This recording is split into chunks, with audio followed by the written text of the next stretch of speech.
अस्सलाम वालेकुम नाजरीन, वेलकम टू द शो बात कारोबार की। मैं हूं आपकी मेज़बान नताशा असीब। नाजरीन, मार्केट की बात करेंगे। आज वीक का आगाज़ है, लेकिन मार्केट के अंदर कुछ हम कह सकते हैं डिप्रेशन देखा जा रहा है। आज बुल रन की एक्सपेक्टेशन थी, लेकिन आज की मार्केट में इसलिए भी सेंटिमेंट्स डाउन है क्योंकि हम कह सकते हैं कि IMF की न्यूज़ जो कि कहा यह जा रहा था कि इस वीक हो जाएगा, नेक्स्ट वीक हो जाएगा, लेकिन अब तक वहाँ क्लैरिटी नहीं आई है। इन्वेस्टर्स जो है वो थोड़ा रिलक्टेंट नजर आ रहे हैं। स्टार्टिंग ऑफ द डे हमने देखा कि इन्वेस्टर्स पोजिशंस अपनी ऑफलोड करते हुए दिखाई दिए। आज के दिन हम कह सकते हैं डिक्लाइन भी हुआ है। 40,000 का लेवल इंटैक्ट है, बट 40,500 साइकोलॉजिकल बैरियर से अबव क्लोजर हुआ है और तकरीबन 400 अबव पॉइंट्स का डिक्लाइन इन PSX देखा गया। इट मींस कि यहाँ पर जो एक प्रिकॉशंस थी या फिर यहाँ पे कहा जा रहा था कि इन्वेस्टर्स जो है वो इतने पॉइंट्स जो है वो अब शेकन नहीं होगी मार्केट, तो ये थोड़ा सा एक देखा जाएगा कि फर्स्ट डे आज के दिन नेगेटिविटी देखी गई मार्केट में भी, और साथ साथ इकोनॉमिक पॉइंट ऑफ व्यू से बात करें तो कुछ एक हैपनिंग न्यूज़ नहीं है। यहाँ पर भी थोड़ा सा एक कॉशियस स्टैंस देखा जा रहा है, एक रिलक्टेंसी देखी जा रही है, और इन्वेस्टर्स जो है वो थोड़ा सा यही चाहते हैं कि कोई ट्रिगर न्यूज़ आए, कोई ऐसी गुड न्यूज़ आए IMF के हवाले से आए या कोई फाइनेंशियल असिस्टेंस आए कि तमाम चीज़ें जो है वो अलाइन हो जाएं।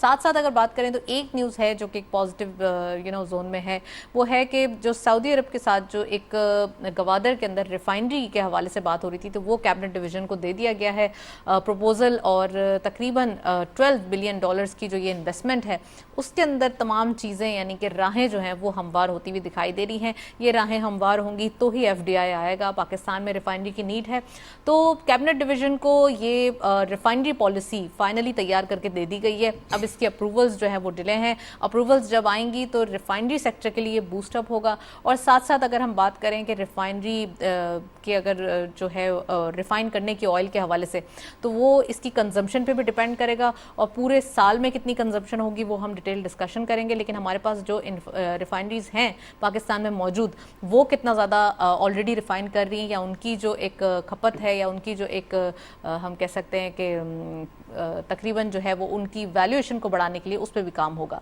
सो फर्स्ट सेगमेंट देखते हैं, प्रोग्राम को आगे बढ़ाते हैं।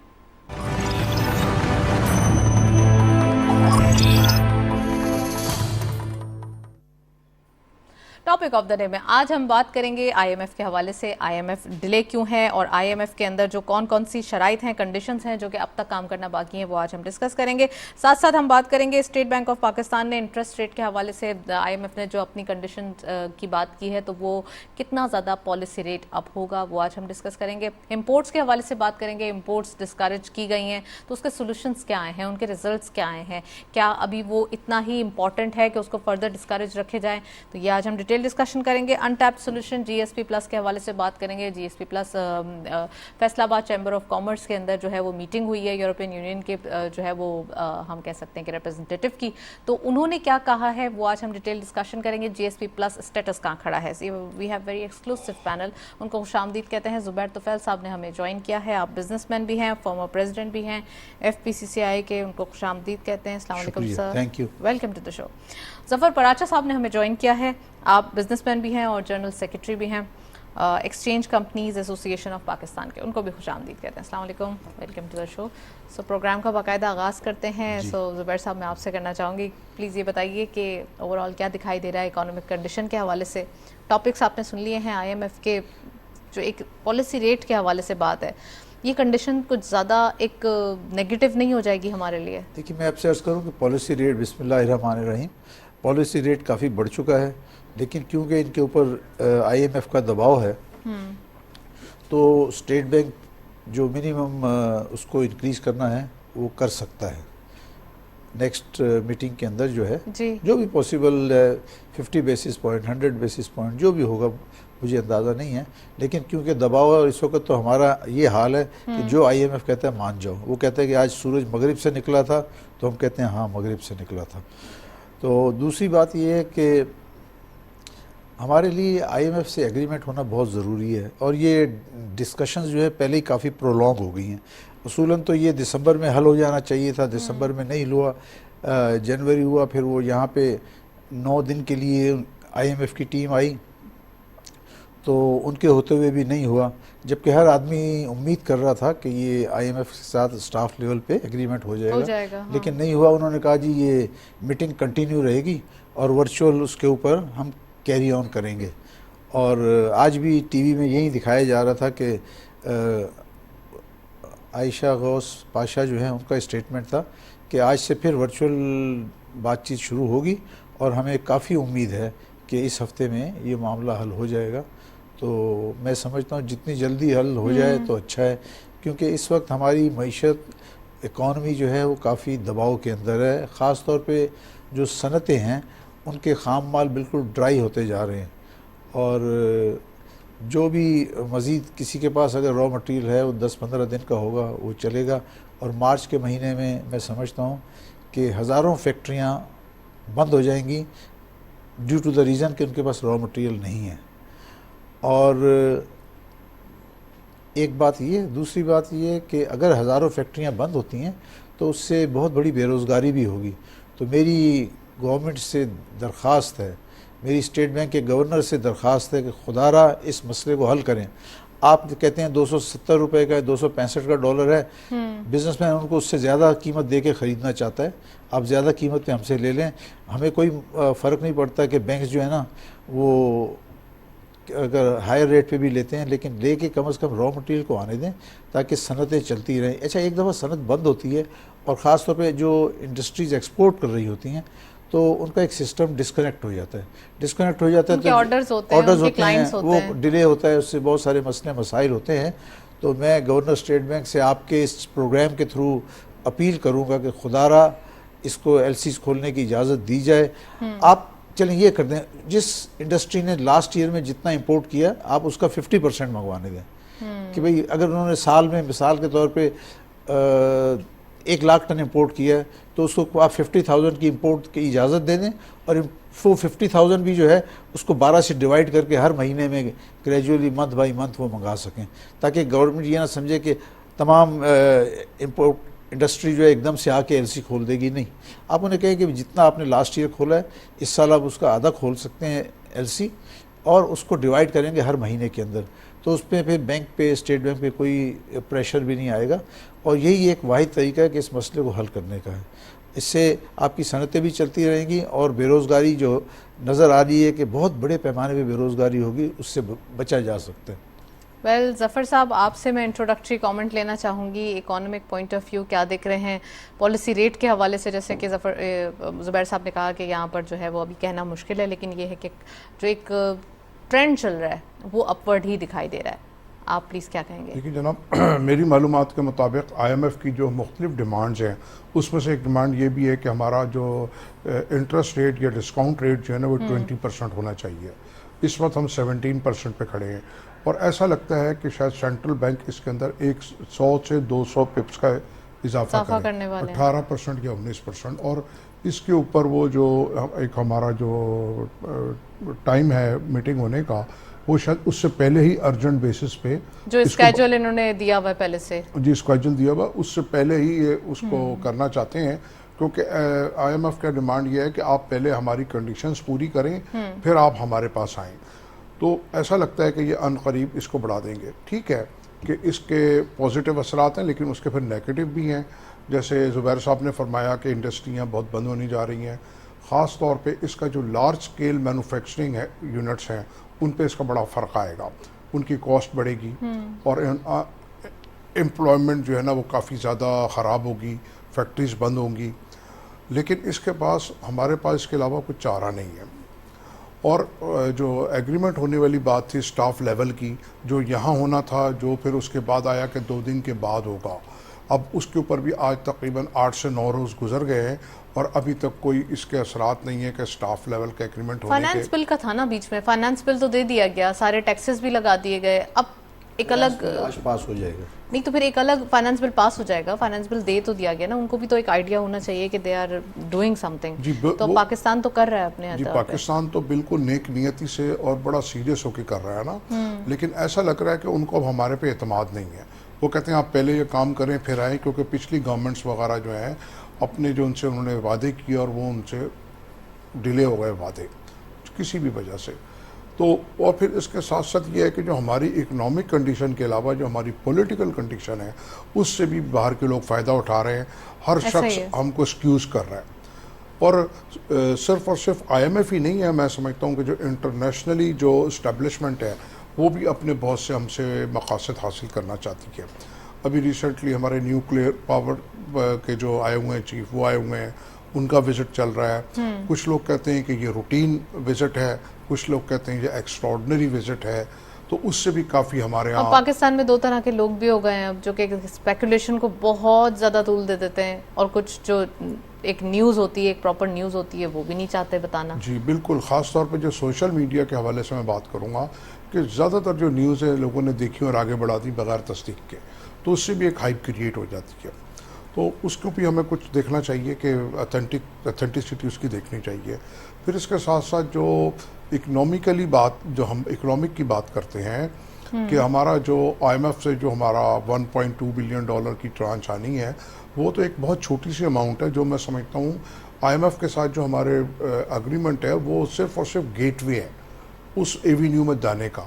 उसके बाद जो हमारी फ्रेंडली कंट्रीज़ और जो हमारे डोनर कंट्रीज़ हैं उनकी तरफ से फिर फंड्स आएंगे, लेकिन वो भी 10 से 12 बिलियन है, जबकि हमको इस साल 25 बिलियन डॉलर वापस करने हैं। और अभी जो हमारी इंपोर्ट्स जो ऑलरेडी पोर्ट से पड़ी हैं वो स्टकअप हुई हुई हैं, नई LCs नहीं खुल रही। जैसे अभी ज़ुबैर साहब ने फरमाया कि हमको आप चाहे किसी भी रेट पे डॉलर दे दें, रेट लगा लें, ताकि हम अपनी फैक्ट्री चला सकें। ख़ास तौर पे इनका नज़रिया ये है कि अनएम्प्लॉयमेंट ना हो मुल्क में। फिर उसकी वजह से जो आपकी जो लॉ एंड ऑर्डर की सिचुएशन है, टेररिज्म है, देखिए टेररिज्म को मैं ये कहता हूँ उनके लिए जो आपका कमज़ोर माशी निज़ाम है वो उनके लिए सॉफ्ट टारगेट है। ये मैंने आपके प्रोग्राम में पहले भी कहा है कि जो एक कमज़ोर माशरी तौर पे माशरा होता है वो टेररिस्ट के लिए बड़ा सॉफ्ट टारगेट होता है। तो वो भी हमको देखना है। और वही आप देखिए टेररिज्म बढ़ गया काफ़ी ज़्यादा, कोई चीज़ इस वक्त सेफ़ नहीं है, क्योंकि कोई भी आदमी थोड़े से पैसों के लिए कुछ भी करने के लिए तैयार हो जाता है। तो और इस वक्त दुनिया में इकनॉमी की जंग है। अगर आप अपने पड़ोसी मुल्क को देखें, इंडिया को, वो बहुत ज़्यादा हाइप क्रिएट कर रहा है हमारे मुतालिक। अच्छा, जैसे हमारे यहाँ इकनॉमी स्टेबलाइज होनी शुरू हो जाती है, जैसे कि हमने अभी देखा तकरीबन हमारे यहाँ 15 रुपये डॉलर कम हुआ, तो और हमारे यहाँ जो यहाँ से स्मगलिंग हो रही थी डॉलर की, जो हमारी लॉ इन्फोर्समेंट एजेंसीज़ हैं, स्टेट बैंक है और दीगर इदारे, उन्होंने काफ़ी काम किया, तो हमने स्मगलिंग काफ़ी कंट्रोल कर ली। और ये जो हमने कैप हटाया डॉलर के ऊपर, तो ओपन मार्केट, ग्रे मार्केट और इंटरबैंक मार्केट बराबर हो गई। और जो स्मगलिंग का जो कुशन था, एक बड़ा माइलस्टोन था जो कि नीड ऑफ द आवर था। जो स्मगलिंग का जो कुशन था रेट की वजह से, स्मगलिंग वो कम हो गई। लेकिन अब आज फिर इंडिया ने अफ़गानिस्तान में डॉलर का रेट ज़्यादा कर दिया है। आज इस वक्त तकरीबन 285 है। तो अब हमारी एजेंसीज़ को ये भी देखना है और अब गवर्नमेंट इदारों को कि कहीं दोबारा से स्मगलिंग ना शुरू हो जाए। देखिए, वो डॉलर की हाइप नहीं है, डॉलर की अवेलेबिलिटी है। पिछले तकरीबन 3 माह हमने बैंक्स को, इंटर बैंक्स को सेल नहीं किया एक्सचेंज कंपनीज़ ने, लेकिन अब पिछले 15 दिन से हम लोग daily 10 million dollar inter bank में दे रहे हैं। और अगर हम कंट्रोल में रहे तो इंशाल्लाह ये 10 मिलियन से बढ़ के 20 मिलियन हो जाएगा। लेकिन अगर स्मगलिंग दोबारा शुरू हो गई तो फिर सारा सिनेरियो चेंज हो जाएगा। इसके साथ साथ मेरा आपके तवज्जो से पहले भी कहा, दोबारा भी कह रहा हूँ कि गवर्नमेंट को चाहिए कि $50,000 की LCs की पेमेंट्स एक्सचेंज कंपनीज को दे दें, कमर्शियल इंपोर्ट बंद कर दें, ताकि बैगेज कम हो जाए। जी, कमर्शियल इंपोर्ट बंद कर दें, एक्सपोर्टर को इंपोर्ट करने की इजाज़त दें। अगर $1,00,000 की कोई एक्सपोर्टर एक्सपोर्ट करता है तो उसको $2,00,000 की परमिशन दे दें। देखिए, हमारा मुल्क की जो फाइनेंशियल क्रेडेंशियल्स हैं वो बहुत अच्छे हैं, सिर्फ इसको मैनेज करने की ज़रूरत है। अच्छा मैनेजर चाहिए। हमारी $30 बिलियन की एक्सपोर्ट है, $30 बिलियन की हमारी रेमिटेंसेस हैं और नियर अबाउट $60 बिलियन की हमारी इंपोर्ट है।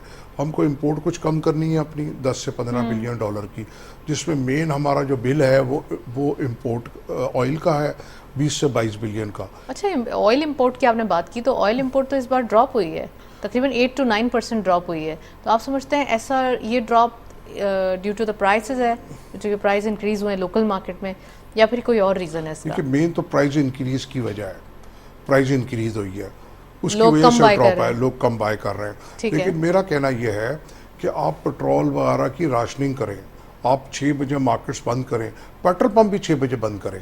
जब आप 6 बजे कम करेंगे तो लोग जो रातों को आप देखें 12 आई थिंक पंप बंद होगा तो फिर ऑटोमेटिकली ये सारी चीजें बंद हो जाएंगी, आपका ठीक हो जाएगा काफ़ी हद तक। और पेट्रोल की प्राइस बढ़ाना हल नहीं है, क्योंकि ये गरीब आवाम, हर चीज़ की महंगाई की जड़ यही है फिर आपकी जो इलेक्ट्रिसिटी है वो मेन इससे पैदा होती है, फैक्ट्रीज इससे चलती हैं, जनरेशन, पावर प्लांट सारे। तो इसको आपको ना कुछ कंट्रोल करना पड़ेगा, इसकी राशनिंग करनी पड़ेगी और डे लाइट इस्तेमाल करनी पड़ेगी, हुकूमत को अपने ख़र्चे कम करने पड़ेंगे। तो हम ये चीज़ें मैनेज कर सकते हैं।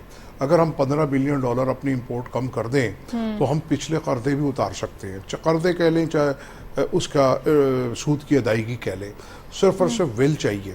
तो इतने बुरे हालात नहीं है, हम लोग श्रीलंका नहीं है, हम लोग 25 करोड़ आवाम का मुल्क है, एग्रीकल्चर बेस्ड कंट्री है।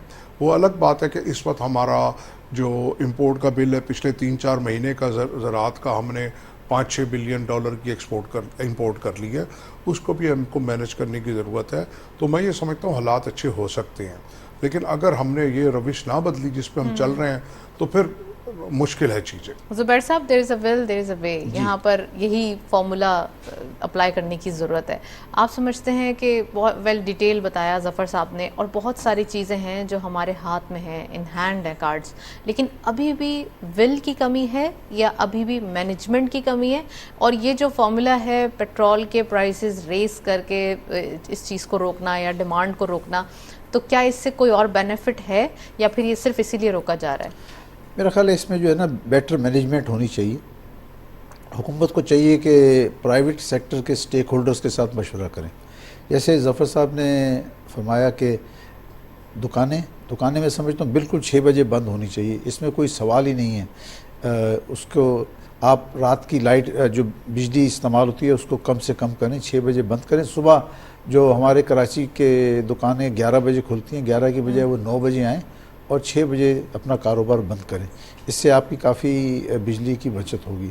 इसी तरह से और भी दीगर चीज़ें, जैसे कि हमारी $15 बिलियन की इंपोर्ट एक्सपोर्ट की गैप है। अब आज जो जनवरी के महीने की जो नंबर्स आए हैं, उनका लास्ट ईयर जनवरी में $2 बिलियन का डेफिसिट था और आज सिर्फ उसका 10% रह गया। तो इन्हीं टूल्स की वजह से ना कि आपने किसी तरह से इंपोर्ट को स्क्वीज़ किया, पाबंदियाँ हाँ। कर किया, तो वो जो 2 बिलियन था उसका 10% रह गया इस वक्त। तो इस लिहाज से तो हुकूमत कामयाब है, लेकिन ऐसा करना चाहिए कि आपकी मईशत भी चले और हुकूमत के ऊपर ज़्यादा बोझ ना आए। इस बोझ को हम चाहते हैं कि एक्सपोर्टर्स को, आप जैसे ज़फ़र साहब ने कहा कि जो $1 लाख की एक्सपोर्ट करता है तो उसको $2 लाख की एलसी खोलनी चाहिए उसको आप जारी रखेंगे, एक्सपोर्ट को जारी रखेंगे। देखिए आपकी 30 बिलियन की एक्सपोर्ट हो रही है, आप इसको जारी रखेंगे तो वो आगे चलेगा, या इतनी रहेगी या इससे कुछ आगे बढ़ेगी भी। और इसके साथ साथ दूसरा ये, अगर इसमें हर्डल्स आ जाएंगी तो यहाँ भी हिकअप्स आ जाएंगे, यहाँ पे बहुत सारे हिकअप्स आएंगे, ये एक्सपोर्ट 30 बिलियन की और कम हो जाएगी। दूसरा देखिए हमारे मुल्क में नहीं, दुनिया में किसी भी मुल्क में जब माशी हालात ख़राब होते हैं तो बहुत सारे लोग होते हैं जो उसको खाने की कोशिश करते हैं, फ़ायदा उठा लेते हैं। हाँ जी, इससे फ़ायदा उठाते हैं। अब मैं आपको एक मिसाल देता हूँ कि जब एलसीज हम आज खोलते हैं और जब फॉरेन सप्लायर के पास एलसी जाती है तो वो कहता है जी आप इसको कंफर्म करा के दें। नॉर्मल डेज में हमारा कंफर्मेशन चार्जेस होता था 0.5%, आज वो कंफर्मेशन चार्जेस 4 से 5% हो गए। तो ये एक बहुत बड़ी मुश्किल है कि हम अच्छा, पहले तो सप्लायर कंफर्मेशन मांगता ही नहीं था, लेकिन आखिरी 6 महीने से चक्कर शुरू हो गया कि नहीं, एलसी जो है उसके अंदर आप ये मेंशन करें कि ऐड कंफर्मेशन, तो ऐड कंफर्मेशन होती है, वो कहते हैं जी आप ये 4% है, ये आप कॉस्ट बेयर करें। सप्लायर सेलर कहता है मैं नहीं इसको बेयर करूँगा, और उनका एतमाद जो है ना हमारे ऊपर कम होता जा रहा है। तो हमें, चाहे इतने सालों का रिश्ता हो, चाहे वो 50 सालों का रिश्ता हो, असल में ये जो गुज़िश्ता 4 से 6 महीने के जो हालात है ना, ये आखिरी 50 साल में ऐसा नहीं हुआ था पाकिस्तान। मुझे बिज़नेस करते हुए 50 साल हो गए, 51 साल से मैं बिज़नेस करता हूँ, मैंने कभी ऐसा नहीं देखा। एलसी कंफर्मेशन होती थी 0.25%, 0.5% होती थी, अब 4% कह रहे हैं, इसीलिए कि उनको लगता है कि शायद इनके हालात जो है जल्द बेहतर नहीं हो सकते, और मुझे यकीन है कि नहीं, इंशाल्लाह बेहतर हो जाएंगे। थोड़ा सा अगर गवर्नमेंट मैनेज कर लेती है, अपनी सनतों को चलने दे, जब सनतें चलेंगी तो आपकी एक्सपोर्ट भी होगी, सब कुछ होगा। और हमारा एक्सपोर्ट वाइज जो है पाकिस्तान आजकल कॉम्पिटिटिव है as compare to India. India की कॉस्ट ऑफ प्रोडक्शन हमसे ज़्यादा है, चाइना की कॉस्ट ऑफ प्रोडक्शन हमसे ज़्यादा है। जी हाँ, उनकी प्रोडक्शन कॉस्ट ज़्यादा है, हमारी कम है। आप ये देखिए ना कि चाइना में इस वक्त जो लेबर है, लेबर की कॉस्ट ऑलमोस्ट $900 to $1,000 हो गई है। ईस्ट कोस्ट में जो भी शहर हैं, शंघाई है, क्वांगचो है और चिंगटाओ है, ये तमाम जहाँ से सारी एक्सपोर्ट जाती हैं, वहाँ पे वर्कर की सैलरी $900 से $1,000 है, जो पाकिस्तान के हिसाब से तकरीबन 2,70,000 बन गई और इंडिया के हिसाब से तकरीबन 80-85 हज़ार रुपये, इंडियन 85,000 रुपये बन गए। तो हमारे पाकिस्तान में तो 25-30 हज़ार रुपये वर्कर की सैलरी है। तो हमारे पास मौके हैं कि हम यहाँ से ज़्यादा और बढ़ सकते हैं, अपनी एक्सपोर्ट को बढ़ा सकते हैं। और सिर्फ ये है कि हुकूमत थोड़ा सा अपनी इंडस्ट्रीज़ को सपोर्ट करे। थोड़ा हम फाइनेंशियल किसी से कैश कुछ नहीं मांगते, हम नहीं कहते हुकूमत हमें कोई कैश पैसे दे, आप हमें सिर्फ कम से कम रॉ मटेरियल मंगवाने दें, बाकी चीज़ें जो हैं हम खुद मैनेज करेंगे। हमारी कॉस्ट ऑफ प्रोडक्शन भी कम हो गई है पहले से, बावजूद कि बिजली और गैस महंगे हो गए हैं, गैस के प्राइसेस काफ़ी बढ़ गई हैं, फिर हम उसको किसी और ज़रिए से कॉस्ट को कम करने की कोशिश करते हैं। अच्छा सर, जो प्राइस जो हम एलसीज के हवाले से इश्यूज सुन रहे थे, तो वो इश्यूज अब सॉर्ट आउट हो चुके हैं? जो एलसीज, जो सामान इंपोर्ट का काफ़ी अरसे से जिसका डेमरेज का भी इशू आ गया था और जो स्टकअप था पोर्ट पे, देखिए वो पूरी तरह रिजॉल्व नहीं हुआ है, पूरी तरह रिजॉल्व नहीं हुआ है। मैं आपसे इस तरह कहूँगा कि अगर मिसाल के तौर पे पोर्ट के ऊपर 1 लाख कंटेनर हैं, तो उस 1 लाख कंटेनर में से 50,000 60,000 क्लियर हो गए। उन्होंने, स्टेट बैंक ने कैप लगाई थी कि जो माल 18 जनवरी से पहले का शिप हुआ है उसको क्लियर करने की इजाज़त दे दी। तो आहिस्ता आहिस्ता हो रहा है, तकरीबन आधे क्वांटिटी क्लियर हो गई, आधी बाकी है। उसमें हो सकता है कुछ हैं जो 18 जनवरी के बाद शिप हुए हों। तो ये इस तरह से चीज़ें हैं, लेकिन स्टेट बैंक कुछ ना कुछ मैनेज कर, कुछ इस तरह कर रहे हैं कि पुराने भी जो कार्गो हैं वो आहिस्ता आहिस्ता क्लियर हो जाए। मैं ज़फ़र साहब से पूछना चाहूँगी। ज़फ़र साहब, एक तो आईएमएफ के हवाले से जो इश्यूज हैं वो अब तक सॉर्ट आउट क्यों नहीं हो रहे? दूसरा यही जो पेट्रोलियम प्राइसेस का मैंने पूछा, ये फॉर्मूला क्या ये बेनिफिट लेने के लिए किया जा रहा है? और ये जो मार्केट टाइम है, चलें ठीक है मार्केट टाइम को ही फॉलो कर लिया जाएगा, लेकिन और कोई सोल्यूशंस भी तो मौजूद है हमारे पास। जनाब, आईएमएफ की जहाँ तक बात है, जो हमने उनकी कंडीशंस पूरी करनी है, मैं समझता हूँ तकरीबन हमने कर दी हैं। और उनका एक जो नया उनका कहना है कि आप अपना टैक्स, अपना रेवेन्यू बढ़ाएं और अमीर से जो ज़्यादा कमाता है उससे ज़्यादा टैक्स लें। एग्जैक्टली, वो आज की न्यूज़ है मेरे ख्याल में ये जो। लेकिन ये बात मैं आपसे पहले भी कई दफ़ा कह चुका हूँ, हमको अपना टैक्स बेस बढ़ाना है, टैक्स रेट नहीं बढ़ाना। हमारे यहाँ जो पहले जो टैक्स पेयर हैं उन्हीं के ऊपर मज़ीद टैक्स लगाना मुनासिब नहीं है, क्योंकि हमारे यहाँ बहुत सारे जो लोग हैं, तकरीबन हमारे यहाँ जो असल टैक्स पेयर हैं वो 17-18 लाख से ज़्यादा नहीं है। उसमें मेजॉरिटी सैलरीड क्लास है, वो तो बेचारे को कट के मिलती है, कुछ उसमें हैंकी पैंकी कर नहीं सकता।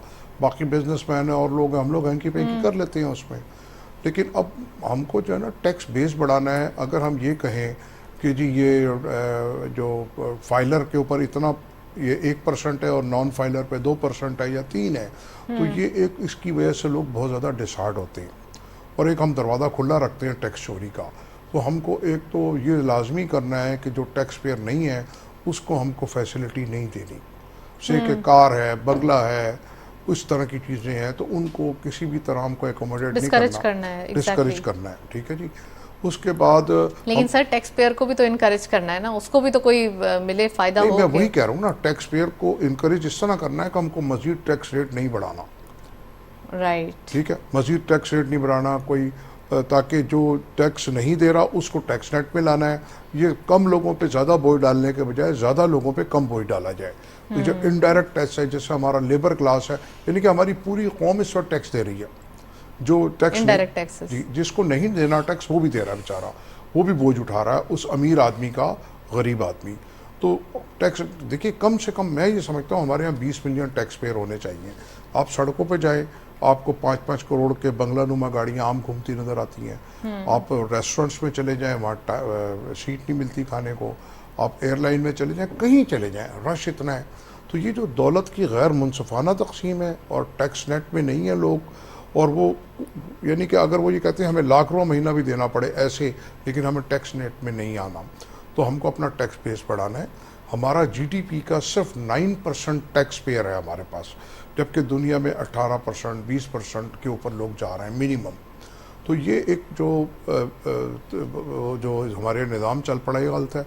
फिर एक मैं सबसे अहम बात करना चाहूँगा आपसे पॉपुलेशन की, कि जो हमारी पॉपुलेशन ग्रोथ है वो बहुत तेज है, बहुत तेज यानी कि बांग्लादेश हमसे कहीं बेहतर है।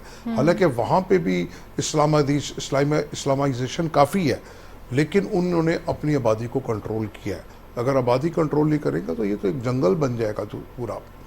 फिर इसके साथ साथ जो आपने बात की पेट्रोलियम प्राइस की, मैं ये समझता हूँ गवर्नमेंट इस वक्त बढ़ाने पे मजबूर है। इस वक्त जो उसने प्राइजेस बढ़ाई हैं उसका मकसद प्रॉफिट टेकिंग नहीं है, क्योंकि उनको भी इलेक्शन में जाना है, अपने हलकों में जाना है। बहुत ज़्यादा वो भारी दिल से तो काफी इन्होंने अनपॉपुलर डिसीजंस लिए हैं, और बहुत किया। जैसे ये फाइनेंस बिल का ही देना, फिर पेट्रोलियम प्राइसेस बढ़ाना, ये तमाम ऐसे डिसीजन हैं जो काफ़ी डिफिकल्ट हैं। एक सफ़र साहब, जो चीज़ रह गई थी मैं आपसे पूछना चाहती हूँ कि लास्ट, आपको याद होगा लास्ट ईयर 2021 की बात कर रही हूँ मैं, कि जब IMF के हवाले से जो डील्स स्टार्ट हुई थी वो अक्टूबर से इन टॉक्स थे ये लोग, प्रीवियस गवर्नमेंट, और फिर उसके बाद फरवरी तक, मार्च तक कुछ जो है वो हासिल वसूल नहीं हुआ था। इस साल अगर देखा जाए तो वो भी फिर हमने अक्टूबर से स्टार्ट हो चुकी हैं टॉक्स, लेकिन अभी भी हम देख रहे हैं कि फरवरी आ चुका है, मार्च आने वाला है, लेकिन अभी तक कोई हासिल वसूल नहीं हो रहा। तो क्या ऐसे रीजंस हैं? उस वक्त वो लोग तो डिसीजंस ले नहीं रहे थे, बल्कि और कम कर रहे थे। यहाँ पे तो ये गवर्नमेंट सर तोड़ कोशिश कर रही है, पेट्रोलियम प्राइसेस बढ़ा रही है, फाइनेंस बिल दे रही है, उसके बावजूद ये क्यों नहीं हो पा रहा? देखिए जनाब, मैं ये समझता हूँ कि जो हमारे जो ये इनके साथ डायलॉग्स हो रहे हैं ये 3 महीने लेट है। पहले हम लोग ज़रा गवर्नमेंट हमारी या मुख्तलिफ इदारे थोड़ा ज़िद में आ गए कि जो डॉलर का रेट को कैपिंग की, उसको फ्री नहीं किया मुख्तलिफ चीज़ों के अंदर, और अब एकदम से हमने उनके आगे हथियार डाल दिए हैं। जैसे हमारे PM साहब ने कहा कि हमसे बहुत सारे साइन करा लिए गए हैं, पता नहीं कहाँ कहाँ अंगूठे लगवाए हैं। तो अब हम लोग जो है इस वक्त उसके अंदर आ गए हैं, बहुत ज़्यादा प्रेशर में आ गए। जो बातें वो पहले उनको नहीं भी डिमांड करनी थी वो भी कर रहे हैं। बेसिकली हमारी प्लानिंग की गलती है।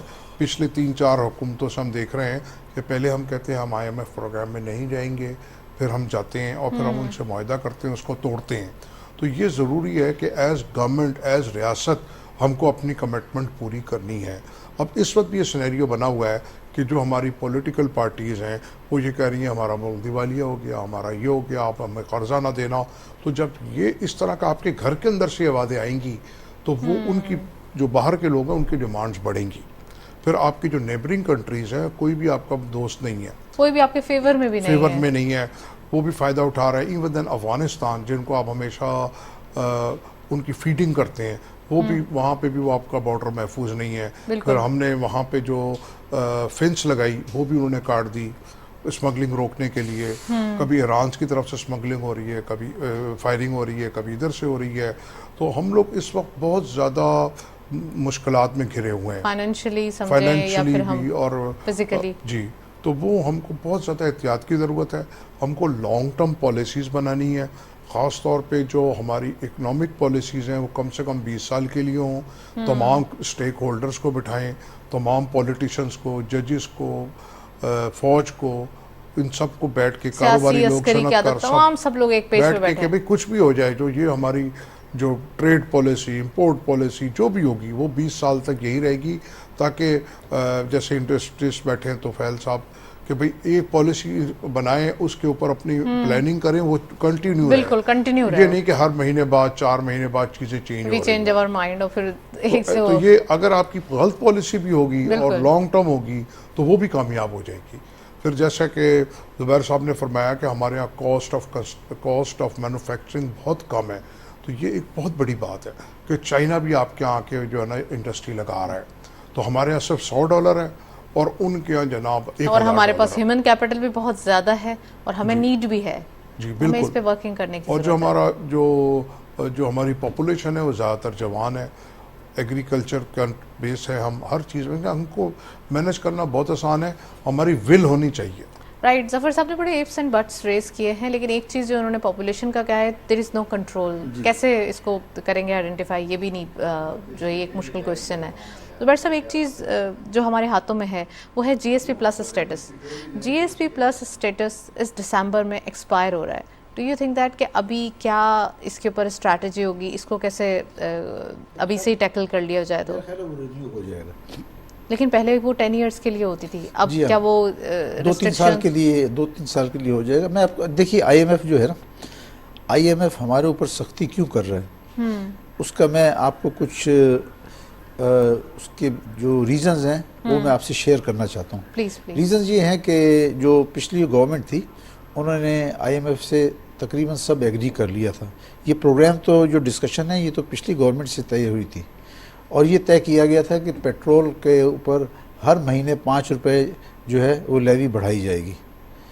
अच्छा। हाँ, ये जो पीटीआई की गवर्नमेंट थी उनके साथ आईएमएफ का ये तय हुआ था कि आप जो है इसको हर महीने में 5 रुपए बढ़ाएंगे। ठीक है। और हुआ ये कि उन्होंने जब उनको पीटीआई गवर्नमेंट को पता चल गया कि वो अब जा रहे हैं, तो उन्होंने जाते हुए एक ऐसा काम किया कि 10 रुपये पेट्रोल और सस्ता कर दिया। जो पेट्रोल की प्राइस थी ना, 10 रुपये सस्ता किया, और साथ में ये भी कहा कि ये जून तक यही रहेगा, ये जून तक यही रहेगा। उस वक़्त के वज़ीर आज़म साहब ने टीवी पे कहा था जून तक यही रहेगा। तो अब ये बजाय इसके कि आपने अगले 3 महीने में 15 चले लीटर सर, बढ़ाना। यहाँ मैं आपको पॉज करूंगी। आरिफ हबीब साहब ने हमें ज्वाइन किया है, आप चेयरमैन हैं आरिफ हबीब ग्रुप के। अस्सलाम वालेकुम sir, welcome to the show. वालेकुम सलाम। सर, सबसे पहले इकोनॉमी के हवाले से बात करेंगे। सर, कैसे देख रहे हैं आप तमाम चीज़ों को, फाइनेंस बिल को, और साथ साथ अब तो तमाम कंडीशनैलिटीज फुलफिल हो ही गई हैं। जी, आई थिंक ये खुश आइंद है कि तमाम कंडीशनलिटीज जो है वो पूरी कर रहे हैं, इस प्रोसेस में हैं। ये हालांकि बहुत जल्द हो जाना चाहिए था, उसमें जो है वो डिले हुई है, और डिले के ज़ाहिर है उसकी कॉस्ट पे करनी पड़ रही है और पड़ी है। लेकिन ये है कि ये हो जाए, और जब अल्टीमेटली जो स्टाफ लेवल एग्रीमेंट अच्छी हो जाए और फिर उसके बाद उनकी एग्जीक्यूटिव बोर्ड का जो है वो अप्रूवल आ जाए, तो आई थिंक फुल्ली जो है वो रिलीफ मिलना शुरू होगा। लेकिन ये सिर्फ आईएमएफ का प्रोग्राम हो जाना ही काफ़ी नहीं है, और भी हुकूमत को कंटिन्यूसली जो है वो मेहनत करनी पड़ेगी कि जिसकी वजह से वो करंट अकाउंट डेफिसिट को जो है वो कम से कम रखें। बल्कि प्रिफरेबल तो ये है कि ये पूरे का पूरा एलिमिनेट होना चाहिए, तो उससे फिर जो है वो सेंटिमेंट बेहतर होगा। क्योंकि अभी तो जो बिजनेसेस हैं उनके लिए ये प्रॉब्लम है अपनी प्रोजेक्ट्स को जो है वो जारी रखना या प्रोडक्शन जारी रखना, क्योंकि रॉ मटेरियल पूरी तरीके से वो इम्पोर्ट नहीं कर पा रहे हैं। और रॉ मटेरियल की अवेलेबिलिटी जब ही हो सकेगी जब गवर्नमेंट के पास जो है वो फॉरेन एक्सचेंज की अवेलेबिलिटी जो है वो बढ़ेगी। जो उम्मीद की जाती है कि आईएमएफ के प्रोग्राम के बाद फिर मल्टीलेटरल डिसबर्समेंट्स होंगी और फिर फ्रेंडली कंट्रीज की डिसबर्समेंट होंगी, तो उससे ये फॉरेन करेंसी रिजर्व्स के हालात बेहतर होंगे। तो फिर ये है कि अवेलेबिलिटी ऑफ फॉरेन करेंसी और ओपनिंग ऑफ एलसी जो है वो पॉसिबल हो सकेगा। जो नॉन जो मतलब ये है कि एसेंशियल आइटम्स हैं और उससे जो इंडस्ट्री के रॉ मटेरियल्स हैं, तब जाके जरा बिजनेस एज यूजुअल जो है वो नजर आएगा। आरिफ साहब, यहाँ पर जफ़र साहब भी मौजूद हैं, जफ़र पराचा साहब, और ज़ुबैर तुफ़ैल साहब भी मौजूद हैं, और दोनों का यही कहना है कि यहाँ पर कुछ चीज़ें, यानी कि अगर हम बात करें इंडस्ट्रीज़, वो चलेंगी तो तमाम चीज़ें ही बेहतर होंगी।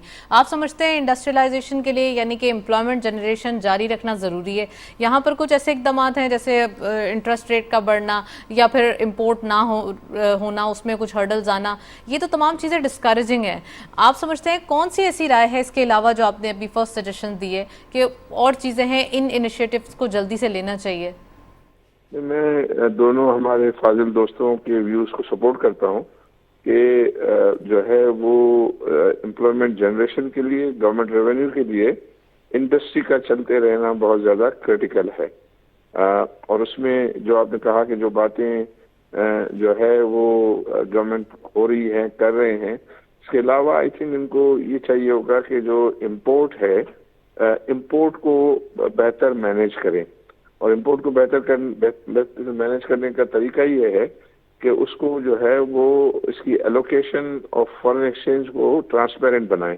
और उस ट्रांसपेरेंट को बनाने का मतलब ये है कि वो तमाम स्टेक होल्डर्स को बिठाएं और उनको बताएं कि वो पिछले साल के मुकाबले में कितना कम पे अपना गुजारा कर सकेंगे, और फिर उसकी प्रायोरिटी जो है वो खुद बनाएं कि कौन से आइटम्स जो हैं वो इम्पोर्ट होना ज़्यादा क्रिटिकल है, जो हमारी इंडस्ट्रीज के चलने के लिए, रोजगार की कंटिन्यूटी के लिए, गवर्नमेंट के रेवेन्यू के लिए जो क्रिटिकल हैं।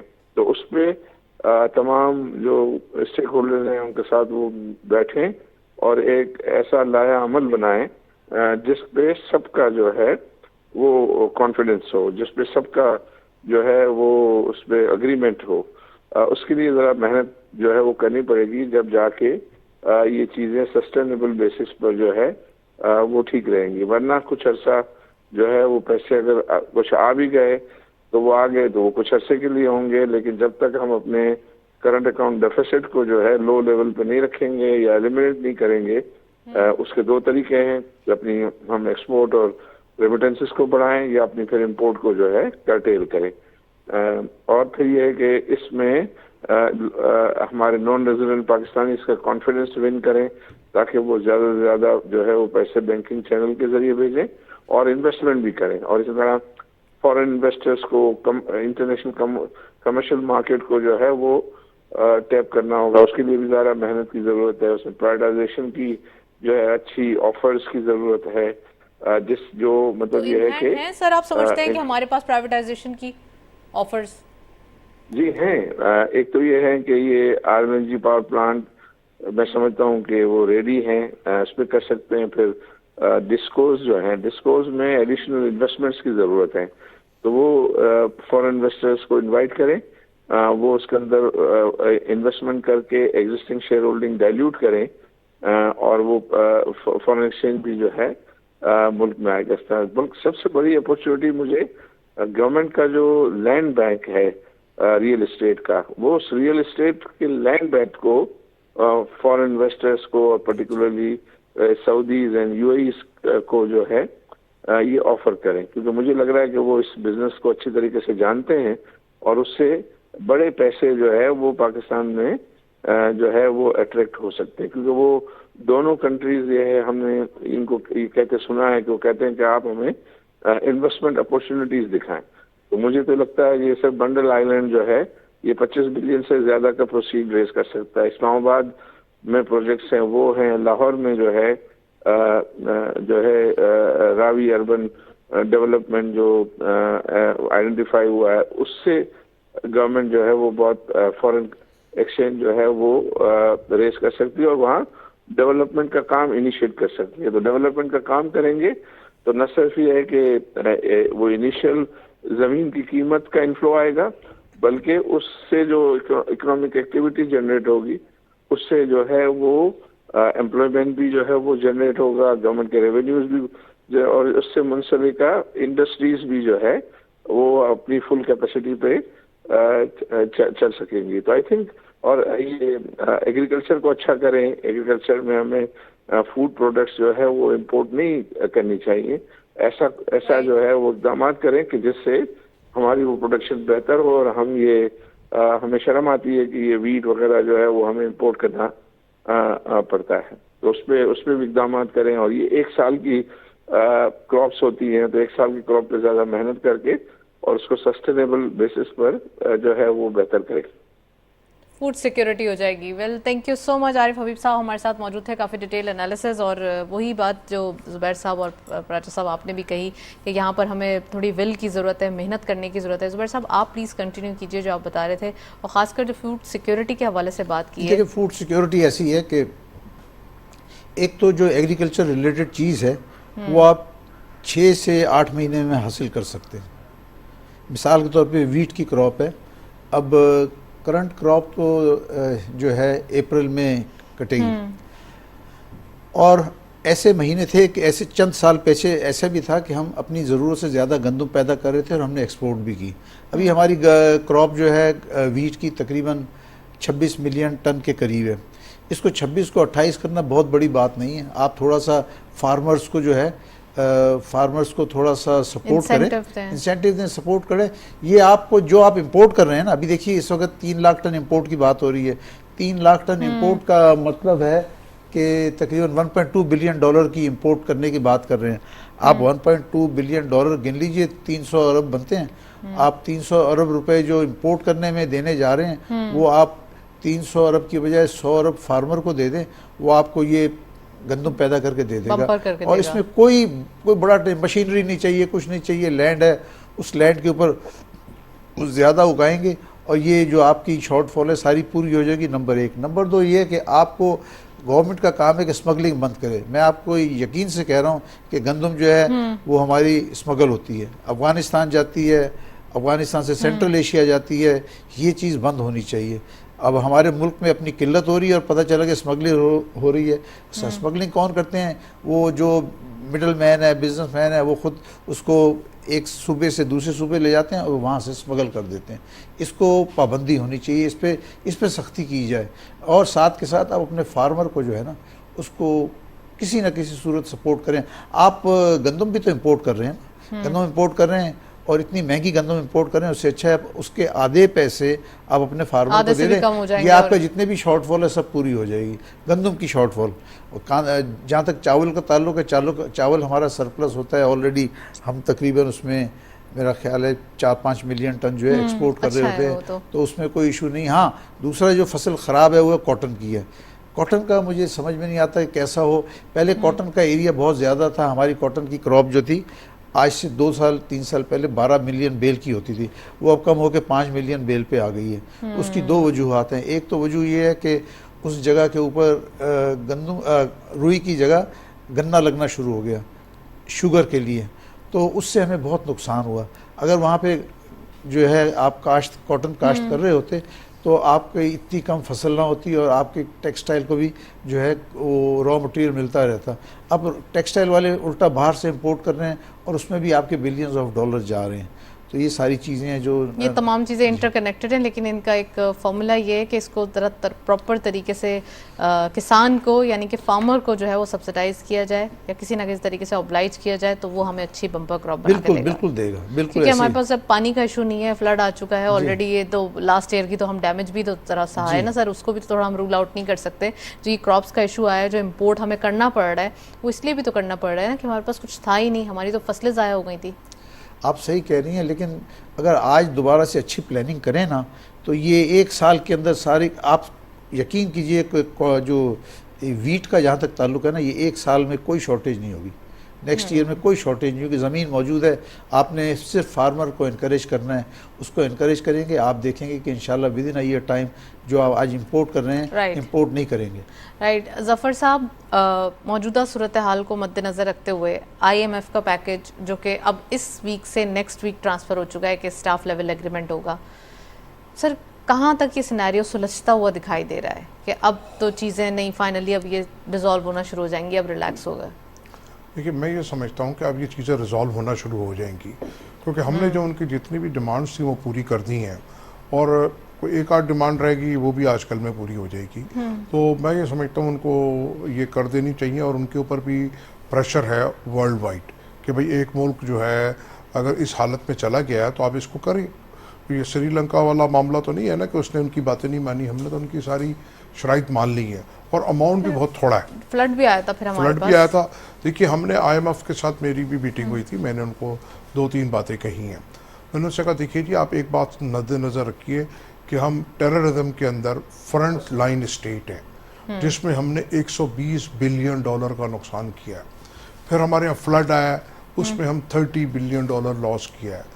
फिर जो ये ग्लोबल वार्मिंग हुई है, उसमें भी हम नंबर 1 इफेक्टेड है, उसके अंदर भी जो हमारा है ना बहुत ज़्यादा लॉस हुआ। बावजूद इसके वो क्यों नहीं सुन पा रहे इस चीज़ों को, क्यों उन्होंने इतना ज़्यादा ये अननेगोशिएटेबल रखा हुआ है? मैं ये समझता हूँ ये सारा जो इंटरनेशनल एस्टेब्लिशमेंट है वो बिहाइंड द कर्टन्स कुछ और चीज़ें हैं। नहीं तो 1.2 बिलियन IMF के लिए या जो हमारे फ्रेंडली कंट्रीज हैं उनके लिए कुछ भी नहीं है। और एक इस दफ़ा ज़्यादती हमारे साथ ये हो रही है कि जितने भी हमारे दोस्त ममालिक हैं उन्होंने हमारा प्रोग्राम IMF के प्रोग्राम के साथ टैग कर दिया है। तो अगर देखा जाए सऊदी अरब है तो उसने मकबूजा कश्मीर में $70 बिलियन की इन्वेस्टमेंट की है, UAE भी वहाँ कर रहा है, जो डिस्प्यूटेड टेरिटरी है।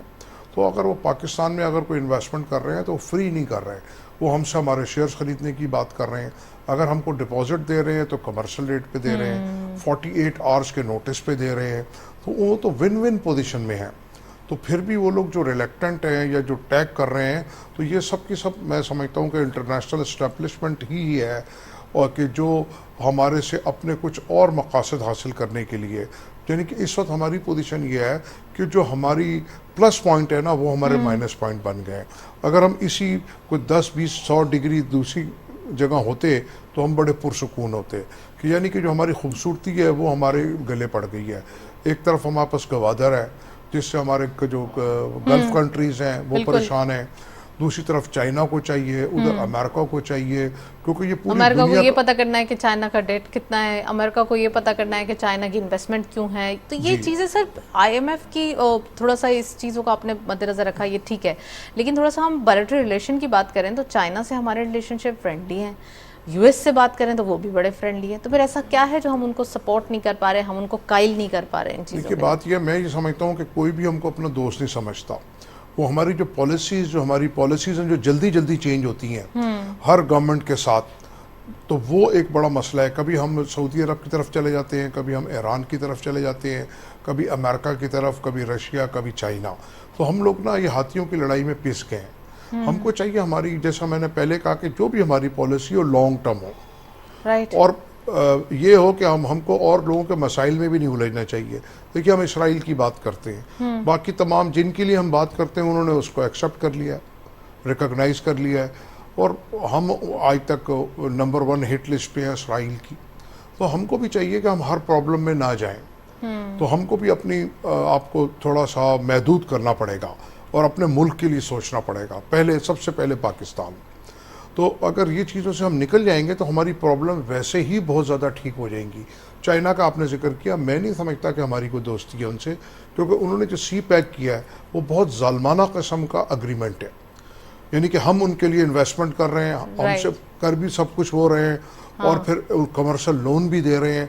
तो ये तो कोई शहद से मीठी या समुंदर से गहरी दोस्ती नहीं है।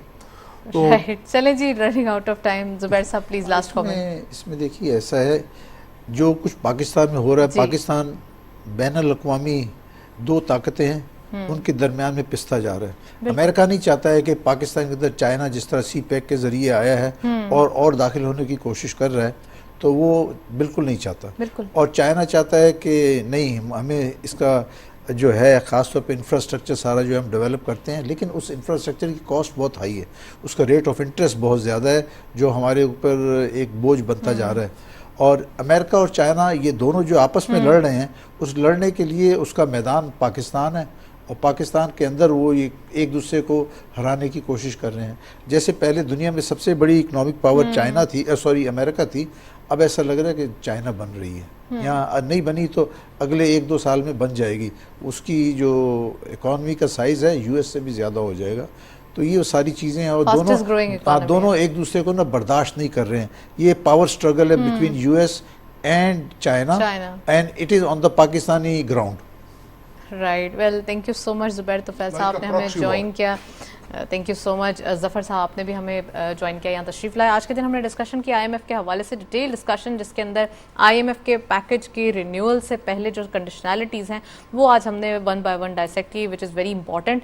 That's it. इसी नोट पर प्रोग्राम को वाइंड अप करेंगे। इजाज़त दीजिए, अल्लाह हाफ़िज़।